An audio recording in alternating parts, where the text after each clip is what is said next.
आज आम्ही तुम्हाला अशा एका रेल्वे स्टेशनवर घेऊन जाणार आहोत जिथे रेल्वे तर येते पण सुविधा मात्र हरवल्यात।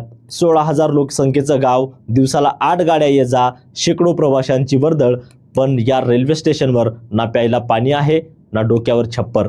ही कहाणी आहे एका खितपट पडलेल्या रेल्वे स्टेशनची।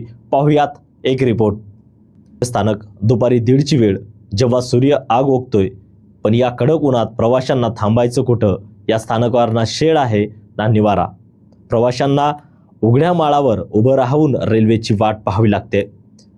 रेल्वे तिकिटाचे पैसे वसूल करते, मग सुविधा द्यायला हात का करतात, असा जळजळीत सवाल उपस्थित केला जातोय। अडचण फक्त उन्हाचीच नाही तर जीवघेण्या प्लॅटफॉर्मची आहे। वडवळ नागनाथ रेल्वे स्टेशनच्या प्लॅटफॉर्मची उंची इतकी कमी आहे की स्टेशनमध्ये चढताना प्रवाशांना जणू डोंगर चढल्यासारखाच भास होतो। विशेष म्हणजे ज्येष्ठ नागरिक, वयोवृद्ध महिलांचे जे हाल होत आहेत ते पाहून कोणाचंही काळीज पिळवटून निघेल।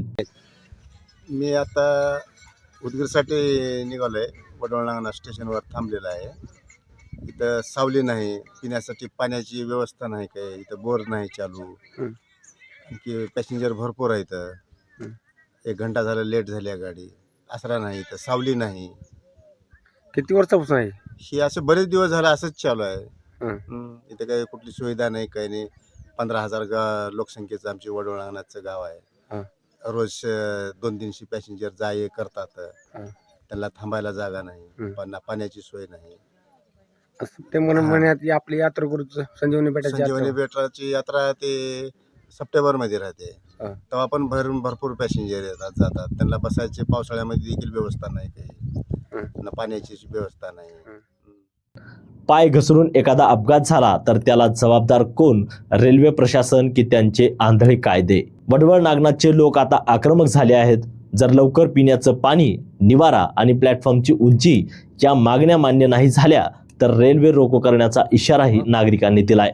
मी आज या ठिकाणी रेल्वे स्टेशनमध्ये थांबलो असता। या ठिकाणी भरपूर ऊन आहे, बसण्यासाठी शेड नाही, पाण्याची सुविधा नाही, परिसर खूप मोठा आहे आणि गावातील लोकसंख्या 15,000 असून आजूबाजूचे गाव आहेत, आजूबाजूचे खेडेवाडी, कडबळी असे अनेक खेडे असून इथं पॅसेंजरला बसण्याची कसली सोय नाही। कृपावंत साहेबांनी आम्हाला एवढी सोय करून द्यावी। मागील 10-20 वर्षापासून खासदार आले, सगळेच आले, त्यांनी दत्तक घेतले, तरीही अद्याप काम झालेलं नाही। तरी माझी कळकळीची विनंती आहे की तुम्ही एवढी पाण्याची सोय, लाईट आणि बसण्याचं शेड पाहावं। बसला 11ला येऊन बसला तर 12च्या वर झालं।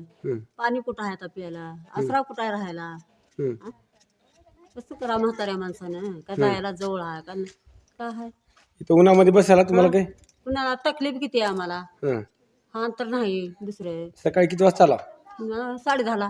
10:30ला? हा, पाणी पिणं नाही तुम्हाला इथं? कुठलं पाणी? काहीच नाही। कसला तपत इथं का करा म्हणतो? आणून देणार कोणा इथं? का जवळ हापसा आहे का, काही नळ आहे का, काय काहीच नाही। काय उगा टेशन म्हणलं तर टेशन, त्या टेशनात काहीच नाही, मग का करा टेशन म्हणून न्यायला? सोयीचाच नाही आपली। म्हाताऱ्या माणसाचा अवघड आहे, लय अवघड आहे। दिसना डोळ्याला, पुण्या टेमला कसं जावं? आता तरी रेल्वेचे अधिकारी कुंभकर्णी झोपेतून जागे होणार का, हे पाहणं गरजेचं आहे।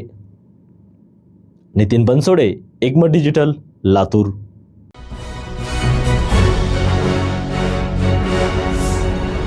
Thanks for watching Ekmat Digital.